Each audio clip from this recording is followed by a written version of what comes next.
Halo pecinta catur, selamat datang kembali di Catur Talk Indonesia. Permainan yang sangat luar biasa yang akan kita lihat teman-teman, bagaimana Magnus Carlsen sebagai buah hitam menghadapi Grandmaster dari Inggris, Jones Gawain. Kita akan menyaksikan permainan dengan kalkulasi yang sangat luar biasa.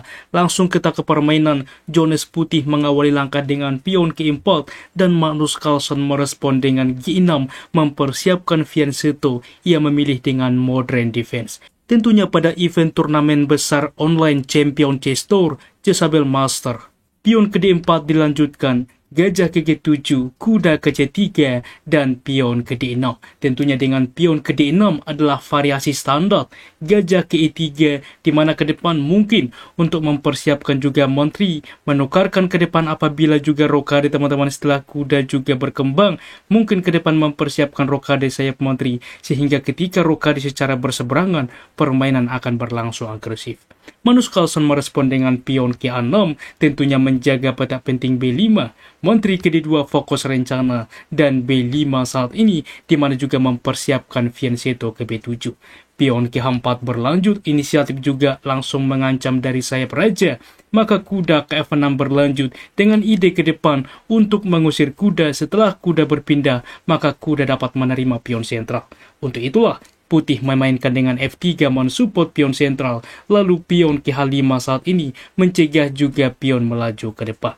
Berlanjut dengan rokade sayap menteri betul saja, dan B4 saat ini kuda ke D5 menawarkan kuda, maka kuda memukul kuda. Pertukaran memang pion bertumpuk, tetapi kompensasi yang didapatkan oleh Putih di mana membuka juga file E yang langsung mengancam ke raja, di mana Raja Magnus belum rokade. A5 direspon saat ini mempersolid teman-teman. Sebelumnya di dalam pos ini ada sebuah opsi yang cukup menarik yang bisa dimainkan oleh hitam, yaitu dengan pion ke C6. Mengapa ini langkah terbaik? Misalkan diterima pion ini, idenya memang terlihat juga untuk memperbaiki struktur pion, tetapi kuda saat ini bisa menerima pion, mensupport pion, mengancam juga pion. Misalkan D5 mengancam juga kuda, sehingga juga menteri mengancam pion, maka kuda ke sentral saat ini mengorbankan pion, tetapi gajah ke F5. Kita lihat teman-teman, bagaimana sepasang gajah ke depan sangat kuat, di sini juga benteng ke depan ikut membantu, sehingga komputer pun menunjukkan kualitas hitam sedikit lebih baik. Kita kembali teman-teman, di dalam pos seperti ini, lebih dipilih A5 terlebih dahulu mensupport juga pion B4, maka benteng ke E1 dengan ide ke depan bahwa raja belum rokade, gajah ke depan dapat aktif, membuka benteng mengancam juga pion, maka di sini juga memanfaatkan ancaman terhadap pion E7. Dan melihat hal ini, Magnus Carlsen langsung merespon dengan C6, di mana juga ke depan untuk membuka juga benteng, melindungi baris ke-7, di mana pion menerima pion, kuda menerima juga mensupport pion ke depan. Gajah ke B5 mengepin kuda sehingga ke depan gajah dapat mengancam pion, kuda sedang dipin, maka gajah ke D7 melepaskan pinan.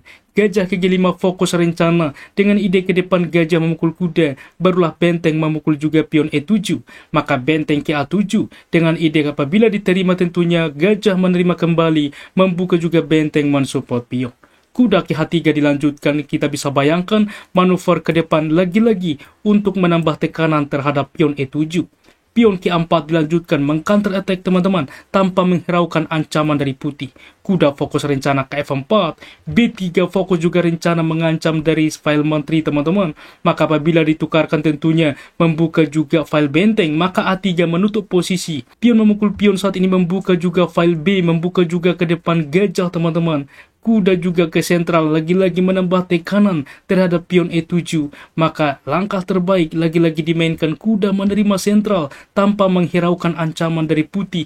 Counter attack ke depan melakukan skak, maka gajah juga betul saja menerima pion, mengancam juga menteri, dan tanpa menyelamatkan menteri seperti pada time now teman-teman. Kuda ke B3 melakukan skak, kita lihat counter attack. Di sini juga mengancam menteri, walaupun waktu yang sama benteng juga mengancam raja, bahwa gajah mengancam menteri.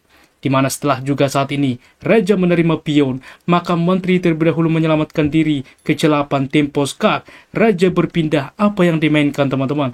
Di sini lagi-lagi kalkulasi yang luar biasa yang dimainkan Magnus Carlsen. Ia gajah memukul gajah, justru ini opsi terbaik. Karena seperti ini kami akan menunjukkan kepada Anda, apabila begitu bersemangat, mengapa Bang tidak kuda saja langsung menerima menteri? Tentunya cukup banyak berpikir seperti ini. Tetapi apakah Anda tahu apa yang terjadi? Bahwa kualitas putih menjadi lebih baik karena punya ancaman sebagai berikut. Gajah akan memukul pion D6 di sini open skak teman-teman. Satu-satunya tentunya berpindah ke D8, maka gajah kembali melakukan skak. Satu-satunya kembali, maka gajah ke C5 open skak, manuver ke depan, raja ke D8, gajah ke B6 skak teman-teman. Benteng menutup, maka dimakan saja skak, tiada pilihan menteri menerima, maka pertukaran terjadi, lagi-lagi juga gajah mukul gajah pertukaran, raja memukul kuda, dan kita lihat keunggulan kualitas pun kembali dimiliki oleh putih.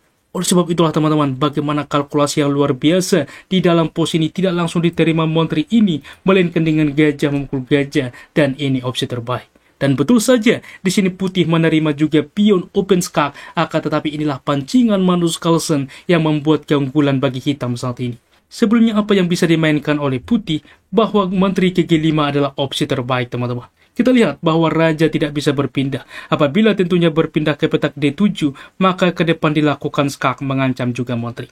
Di mana ada thread ke depan, gajah baru bisa menerima pion, di mana open skak. Oke teman-teman, kuda ke C5 adalah opsi satu-satunya terbaik. Dengan ide kuda melakukan skak, pertukaran terjadi saat ini. Open skak mengancam benteng. Raja ke D7 memang menerima benteng. Menteri menerima bahwa saat ini benteng melakukan skak. Raja ke C6 menerima benteng. Menteri menerima pion juga saat ini, bahwa secara komputer pun ini adalah sebanding. Yang menjadi pembeda teman-teman ketika di dalam pos seperti ini dimainkan langsung terlebih dahulu menerima pion open skak. Masalahnya raja ke D8 sangat kuat, gajah melakukan skak, tepat waktu saat ini benteng menerima gajah. Kuda menerima juga open skak mengancam juga menteri. Tentunya kuda menerima juga menteri saat ini. Kuda menerima menteri dan kuda ke C4. Idenya teman-teman, percaya atau tidak bahwa kuda putih ke depan menjadi terjebak. Kuda ke A7 mencoba melepaskan diri mengancam gajah. Gajah ke D7. Kita lihat saat ini kuda tidak bisa berpindah. Benteng ke4 mengancam kuda. Kuda menerima pion skak. Raja berpindah. F5 saat ini mengancam benteng. Benteng ke B4 di mana ke depan mengancam juga skak. Gajah ke C3 lagi-lagi mengancam apabila dilakukan skak, bahwa benteng juga disupport oleh gajah. Memang dilakukan skak, raja berpindah, pertukaran benteng terjadi, dan kita lihat teman-teman keunggulan bagi hitam bahwa kuda terjebak saat ini. Dilakukan skak, raja berpindah. Di sini memang apabila langsung diterima ke depan kuda, maka di sini ditahan teman-teman, karena ke depan dilakukan skak, gajah akan tumbang. Maka F4 terlebih dahulu membuka akses juga bagi gajah ke depan. Di sini benteng ke D2, gajah ke E6, lagi-lagi manuver ke depan apabila kuda kabur teman-teman, maka dilakukan skak, waktu yang sama mengancam kuda, maka benteng ke D8 mengancam gajah, gajah juga saat ini ke C3, benteng ke D6, lagi-lagi gajah melakukan skak, raja ke F2, simpel saja raja menerima kuda, dan masih dilanjutkan oleh Jones, yaitu memainkan benteng menerima pion, kuda melakukan skak, raja ke G1, gajah ke B2 mengancam pion, sehingga pion ke depan bebas promosi.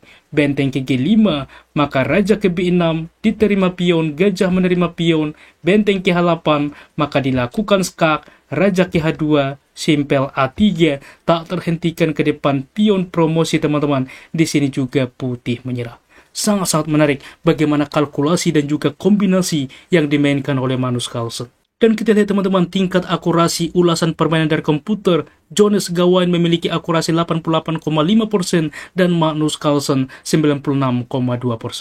Dan saat ini juga kita akan melakukan pembahasan kepada teka-teki catur sebelumnya. Permainan ini pernah dimainkan oleh Sefarinov menghadapi Richard Rapport.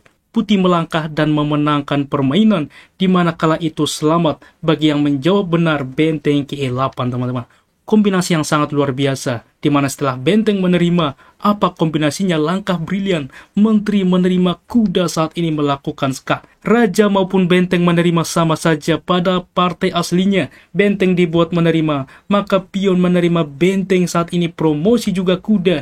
Kita lihat memforking juga semuanya, raja berpindah, maka kuda menerima menteri, kuda juga memukul gajah pertukaran, dan kita lihat bagaimana keunggulan dimiliki oleh putih. Sangat-sangat menarik teman-teman, dan juga silahkan menjawab teka-teki catur pada video-video sebelumnya untuk kita bahas pada video berikutnya. Sampai jumpa. Bye-bye.